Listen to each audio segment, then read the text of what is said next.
Minsan naabot niya talaga ang maximum current at tumataas ang temperature.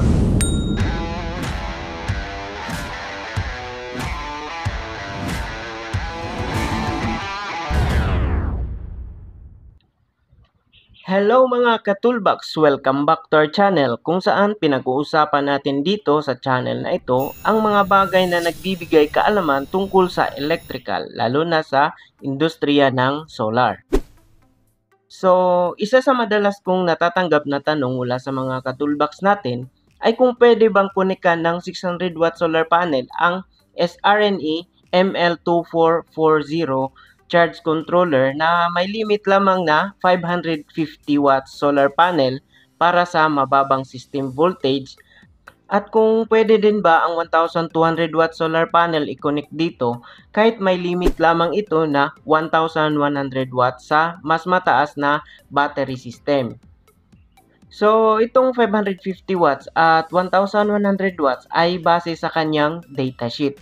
Marami ang nagtatanong nito dahil mahirap buuin ng insakto ang 550 watts kung magsimula ka sa maliit na setup gaya ng nagsimula ka ng 100 watts or 200 watts. So, gusto kong sagutin ang tanong na ito ngayon at linawin kung ano ang limitations at considerations na dapat nating tandaan. Ang tatalakayin ko sa video na ito ay base na din sa mga naging personal experience ko sa aking mga previous projects. So ngayon ay kilalanin muna natin ang SRNE ML2440 na very common sa mga installation sa mga bahay. Ang charge controller na ito ay may rating na 40 amperes. Itong 40 amperes na rating niya ay ang rating ng kanyang maximum na charging current. Pwede itong gamitin sa mga 12 volt at 24 volt na system voltage o yung tinatawag na battery bank voltage ng ating solar setup. Base sa kanyang datasheet, pwede itong kabitan ng maximum of 1,100 watts na solar panel na may maximum open circuit voltage na 100 volt at 25 degrees Celsius na temperature. So kapag gumamit tayo ng SRNE ML2440, isa sa dapat nating i-consider ay ang system voltage ng ating battery. Kung 12 volt ang system mo, magkaiba ang power o wattage limit kaysa sa kung gagamit tayo ng 24 volt system. Sa 12 volt system kasi, itong 40 amp na charge controller na ito, ang allowed na maximum solar panel ay hanggang 550 watts lang. Sa 24 volt system naman, mas mataas din ang maximum power na kaya nito. Para sa 24 volt system, kaya nitong mag-handle ng hanggang 1,100 watts na solar panel input.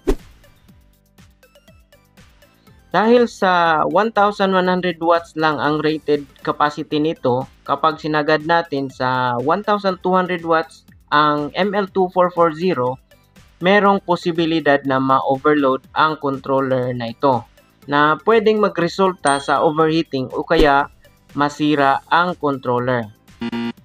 Pero may sinabi ang maker ng charge controller na ito at ito naman ang sinunod ko.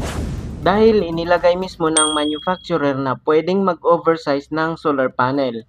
Siguro kahit konting dagdag na wattage lang.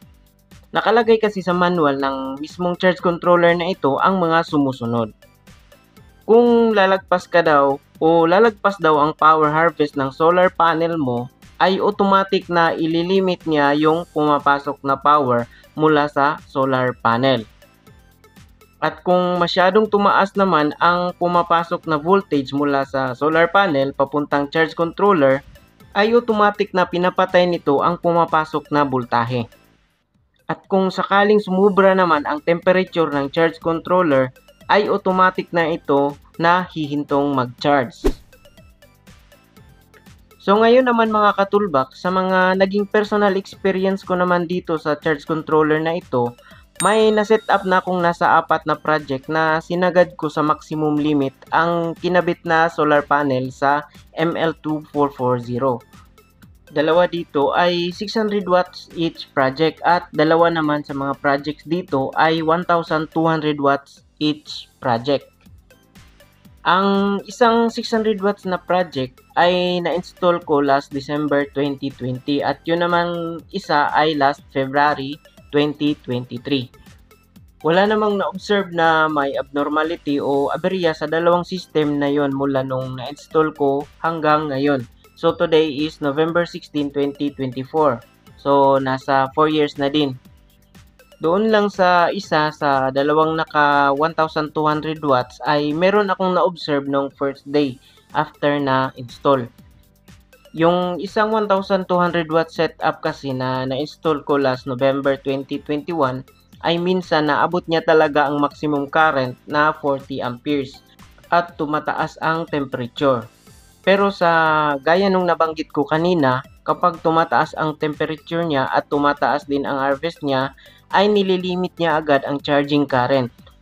Humihinto ito sa pag-charge at hinihintay niya na bumaba uli ang temperature at nagpapatuloy na naman siyang mag-charge. Ganun lang at pabalik-balik lang yung ganong cycle ng protection at operation niya kapag nag-peak ang temperature at power ng solar panel.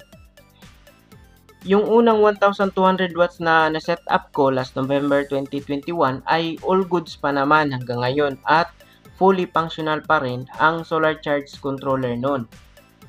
By the way, ka-toolbox, share mo naman kung ano ang ginagamit mong solar charge controller ngayon at ilang solar panel ang i-connect mo. I-comment mo lang sa ibaba para mabigyan natin ng idea at matulungan natin ang mga ka-solar natin, lalo na yung mga magbubuo pa lang. So, kung may extra budget talaga, ang mai-recommend ko ay gumamit na lang na mas mataas na capacity ng solar charge controller. O di kaya ay magdagdag na lang ng isa pang charge controller para mas panatag ang iyong kalooban sa iyong solar setup.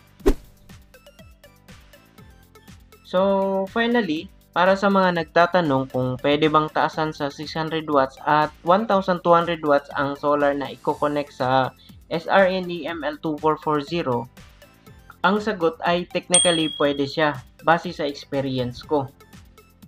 Pero kung hindi naman problema sa iyo ang budget, ay sundin mo na lang yung mga recommendations ko. So maraming salamat sa panunood mga ka-toolbox. Huwag kalimutang mag-subscribe at i-like itong video. At kung may tanong pa kayo o gusto nyo naman mag-share sa mga ka-solar natin, ay mag-comment lang kayo sa baba. So hanggang sa susunod na pagbabahagi ng kaalaman, ito pa rin si Engineer Popoy ng Electrical Toolbox PH na nagsasabi, dapat hindi lang puro tools ang laman ng toolbox natin, dapat may laman din itong kaalaman pang electrical. Thanks for watching mga ka-toolbox and see you on our next tutorial.